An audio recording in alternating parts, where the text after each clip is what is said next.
Hey, it's Robert Crawford here with NowDaily.com doing a quick video on my last day on my Costa Rica trip. The last few days I haven't been able to post, mainly because I had sun poisoning, which was definitely not fun.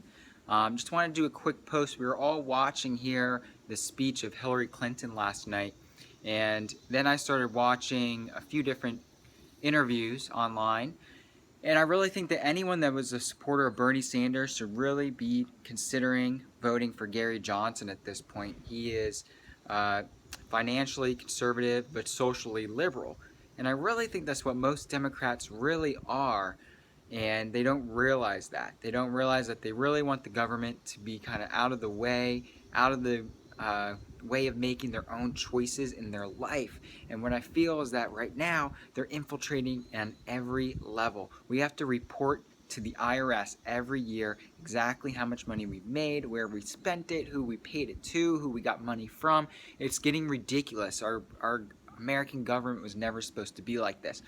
Gary Johnson wants to remove the IRS, and I would vote for him on that alone. There are definitely things I don't agree with him on, things that I think he should be even more libertarian on, but at least he's pro-freedom. I don't believe he's part of the main establishment. He may be. You know, Bill Weld was governor of Massachusetts. Gary Johnson was two-term governor of New Mexico.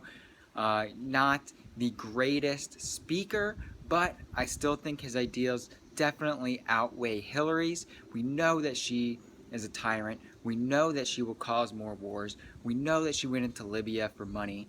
I mean, there's so many things that are wrong with the Clinton cartel that we just cannot allow them to get in office. Then on the flip side, Trump's the same way. We're letting them, we have to pull the Trump card on all of them. People don't like Trump. Most people hate Trump, and most people hate Clinton. There's a small minority on both sides, about 30% for each candidate, that actually likes them and will vote for him. That leaves a huge chunk of the population, over 50%, undecided, and I think Libertarian is the only other choice you have. It's the only other party that's on all 50 state ballots, and he's getting a lot of press coverage, more press coverage than we've ever seen before in the past. I was just watching a clip of him on the Colbert Show talking about their ticket, why they are an alternative, and what we need to do now. Anyone that was a supporter of Bernie or anyone that's not happy with the two major choices, you have got to push for Gary Johnson to get into the political debates.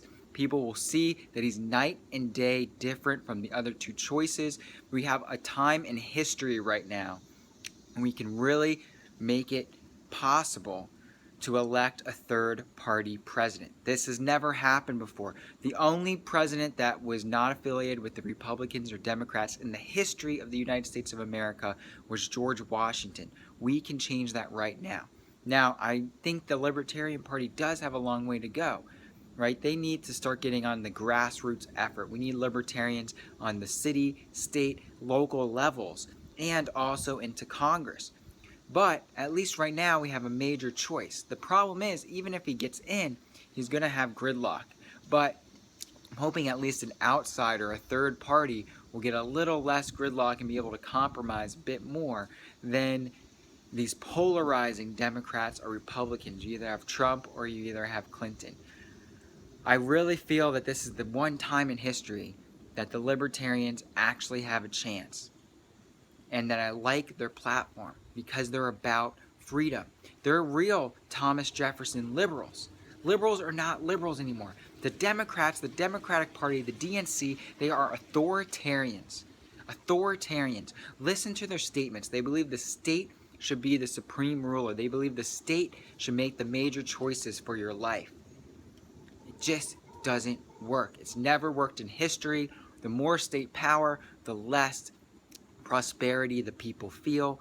It's constant throughout the last 5,000 years. If you can show me one difference that there's an actual country that has had a socialist or large government and they've been prosperous, let me know, because I just don't see it. The more free market, the more we allow individuals to be smart with their own minds and create their own products. Because at the end of the day, an economy, a country, it's all based off the people. It's all based off how smart are the people, how innovative are they, and really at the bottom line, how much are they worth? right? Elon Musk, people would say Elon Musk is worth a lot of money. I would agree with that. But I think he's worth way more than money, right? He's worth his ideas that are changing the way we live our lives. That's what we need to go back to. And what I'm saying is government is getting in the way of those great changes in the right direction. I have ideas. I know plenty of friends and relatives that have brilliant ideas, and when we try to enact them, we get roadblock after roadblock after roadblock of government hurdles. I was trying to raise funds for a large hotel project we're doing in downtown Los Angeles. We're still raising them right now. But I knew that I wanted to do, for the first time, crowdfunding. We're using social media to get investors to invest into the project. People that would jump at the opportunity. It's a great return on investment. It's a great piece of property. And it's a better way to save your money and invest it than putting it in stocks or pretty much anything else. Yet, the SEC doesn't allow me to just post it on Facebook. I have to go through regulation after regulation. We found out it will cost me nearly $1 million just to go and raise the funds. And we only needed $1 million in funds, or maybe a little more than that if you can get bank financing. But that's what I'm saying is the government's getting in our way. We need to push it out of the way. That's what made America great. And that's why we're seeing a decline. It's a direct correlation in wages to the people of America. Since 2001, they've been on decline. The average American is making less than they did 10 years ago. The average American. Why? What's correlated between that? Well, the expansion of government power has drastically increased. And I think they're directly correlated.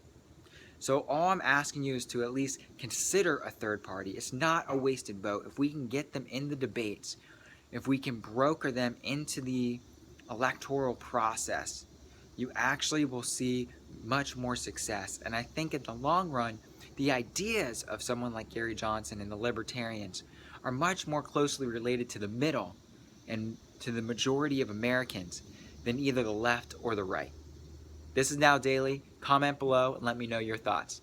Talk soon.